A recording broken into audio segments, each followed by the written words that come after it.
Hello everyone, आपका स्वागत है मेरे यूट्यूब चैनल कुसुम क्लासेस में।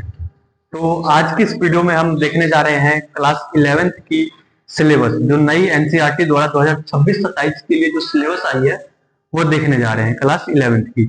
और इससे पहले कि हम सिलेबस की ओर बढ़े, आपको एक बात बताना चाह रहा हूँ कि हमने अपने यूट्यूब चैनल पे फ्री में एक बैच अनाउंस किया है जिसका नाम है उदय बैच।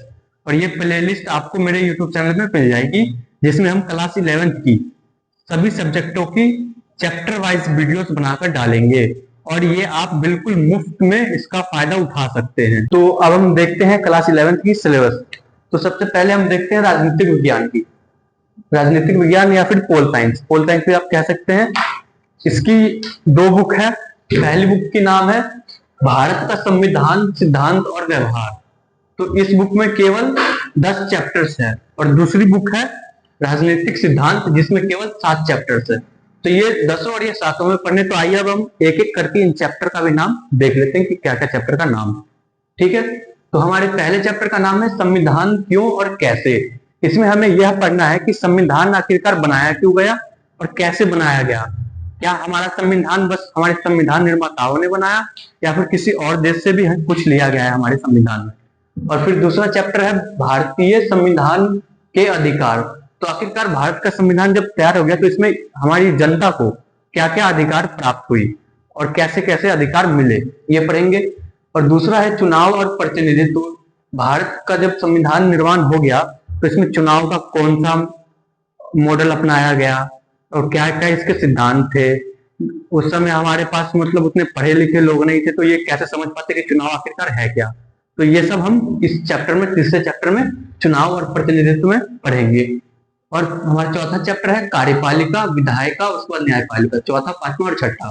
तो ये हमारी एक बॉडी है, इकाई, जो कि हमारे देश के लिए कार्य करती है। कार्यपालिका, विधायिका और न्यायपालिका। तो ये सभी हमें देखना है। अगला चैप्टर हमारा है संघवाद। संघवाद में हम देखेंगे कि आखिरकार फेडरलिज्म है क्या और ये हमारे लिए क्यों जरूरी है और हमारे संविधान में फेडरलिज्म को ही क्यों अपनाया गया। और फिर अगला चैप्टर है हमारा स्थानीय शासन। हमारे देश में दो तरह का शासन है, एक है स्थानीय और एक है शहरी। तो इसमें हम स्थानीय शासन के बारे में पढ़ेंगे। उसके बाद जो हमारा अगला चैप्टर है वो है संविधान एक जीवित दस्तावेज। भारत का संविधान दुनिया में सबसे बड़ा लिखित संविधान है और इसीलिए भारत के संविधान को एक जीवित दस्तावेज कहा जाता है, क्योंकि इसमें बार बार संशोधन होते रहते हैं और अभी तक बहुत सारे संशोधन हो भी गए हैं। तो वो भी हम पढ़ेंगे कि इसे जीवित दस्तावेज आखिरकार क्यों कहा जाता है। और फिर उसके बाद हमारा चैप्टर है संविधान का राजनीतिक दर्शन। संविधान की राजनीतिक दर्शन क्या है ये हम देखेंगे। तो हमारा जो पहला बुक था भारत का संविधान और सिद्धांत, इसमें केवल यही चैप्टर्स हमको पढ़ने हैं जो आने वाले वीडियोस में हम पूरा कवर करेंगे। अब हम देखते हैं दूसरा बुक, जिसका नाम है राजनीतिक सिद्धांत। तो हमारे दूसरे बुक का नाम है राजनीतिक सिद्धांत। इसमें केवल 7 चैप्टर्स है। पहले चैप्टर का नाम है राजनीतिक सिद्धांत एक परिचय। तो राजनीतिक सिद्धांत है क्या, इसके बारे में परिचय थोड़ा बहुत हमें पढ़ना पड़ेगा, ये पढ़ लेंगे। उसके बाद स्वतंत्रता क्या है, स्वतंत्रता हमें कैसे मिली, स्वतंत्रता का अर्थ क्या होता है, ये पढ़ेंगे हम इस चैप्टर में। उसके बाद है समानता। समानता, इक्वेलिटी है क्या, वो हम पढ़ेंगे इस तीसरे चैप्टर में, दूसरे बुक के तीसरे चैप्टर में। ठीक है, उसके बाद है सामाजिक न्याय। न्याय आखिरकार जरूरी क्यों है। हम पहले बुक में न्यायपालिका के बारे में पढ़ चुके हैं, अब दूसरे बुक में हम क्या पढ़ेंगे, सामाजिक न्याय। सामाजिक न्याय जरूरी क्यों है, इस वाले चैप्टर में देखेंगे। उसके बाद है अधिकार। अगले चैप्टर का नाम है अधिकार। क्या क्या लोगों को अधिकार मिला है, कितने मौलिक अधिकार है, इन सब के बारे में हम इसी चैप्टर में पढ़ेंगे। फिर है नागरिकता। नागरिकता होती क्या है, नागरिकता मिलती कैसे है, सामान्य नागरिक कौन होते हैं, ये सब हम इस चैप्टर में टॉपिक कवर करने वाले हैं। उसके बाद है राष्ट्रवाद। आखिरकार राष्ट्रवाद होता क्या है, हमें अपने राष्ट्र से प्रेम क्यों करना चाहिए, जो ये सब सवाल है ये सब हम इस चैप्टर में देखेंगे। उसके बाद है सबसे आखिरी धर्मनिरपेक्षता। धर्मनिरपेक्षता होता क्या है, ये आपने बहुत जगह टॉपिक सुना भी होगा कि भारत एक धर्मनिरपेक्ष देश है। तो इसके बारे में भी हम इस चैप्टर में कवर करेंगे। तो ये जो था हमारा, ये था पॉलिटिकल साइंस यानी कि राजनीतिक विज्ञान का सिलेबस। तो अब जो हम सिलेबस देखने जा रहे हैं वो है इतिहास का। तो हिस्ट्री में आखिरकार कितने चैप्टर पढ़ने हैं। सबसे पहले तो यह है कि इसमें एक ही बुक है। इतिहास में हमारे पास क्लास 11th के लिए एक ही बुक है, जो कि है विश्व इतिहास के कुछ विषय। इसमें हम भारतीय इतिहास के बारे में कुछ भी नहीं पढ़ेंगे, भारतीय इतिहास के बारे में जो भी हमें पढ़ना होगा वो 12th क्लास में पढ़ेंगे। अभी 11th में बस हमें विश्व इतिहास के बारे में पढ़ना है। तो इसमें यही चैप्टर्स है जो यहाँ पे लिखे हुए हैं, और इनके बारे में देखते हैं कि क्या क्या है चैप्टर का नाम और इसके अंदर क्या क्या हुआ आखिरकार। तो लेखन कला और शहरी जीवन।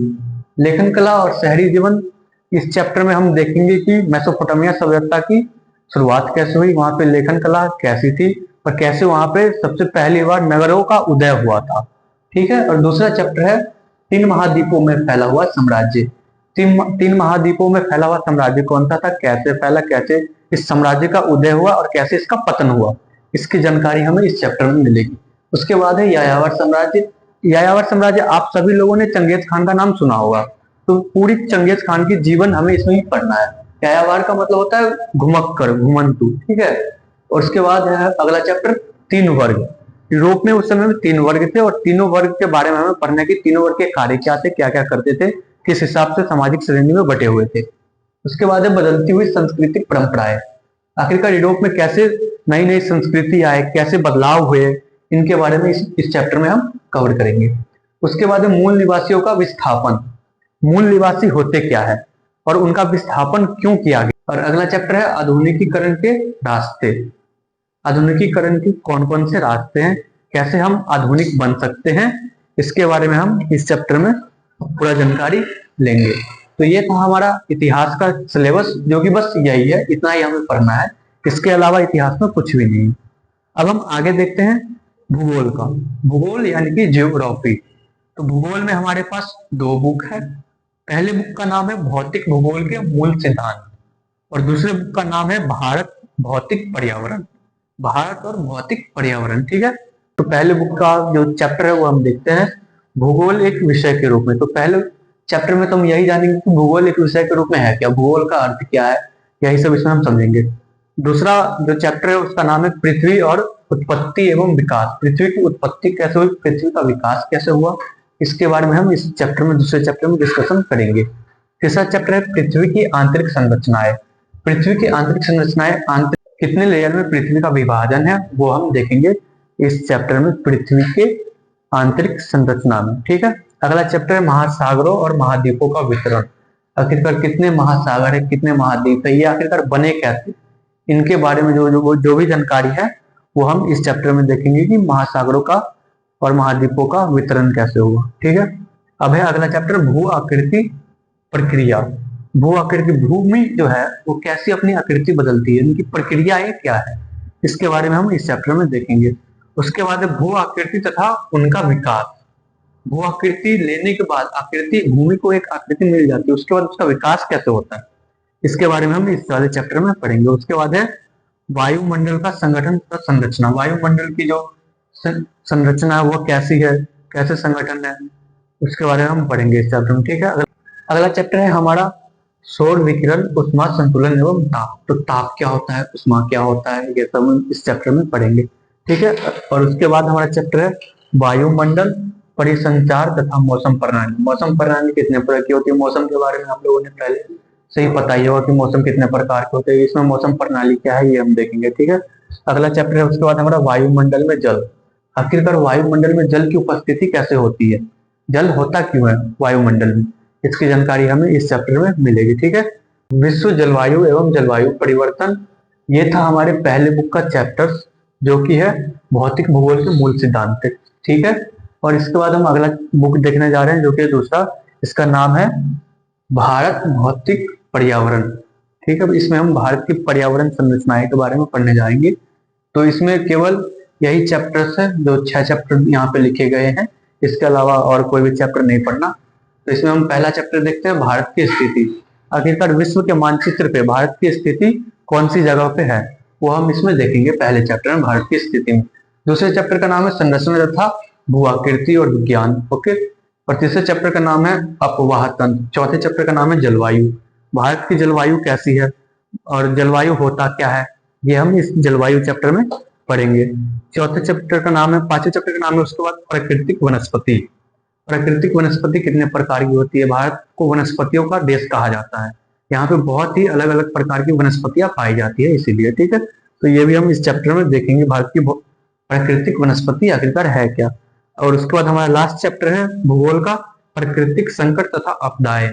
आखिरकार प्राकृतिक में इतने संकट क्यों आते हैं, आजकल इतने आपदाएं क्यों आ रही है मौसम परिवर्तन के कारण, जो भी विषय इसमें घटना हो रही है वो हम इस चैप्टर में कवर करेंगे।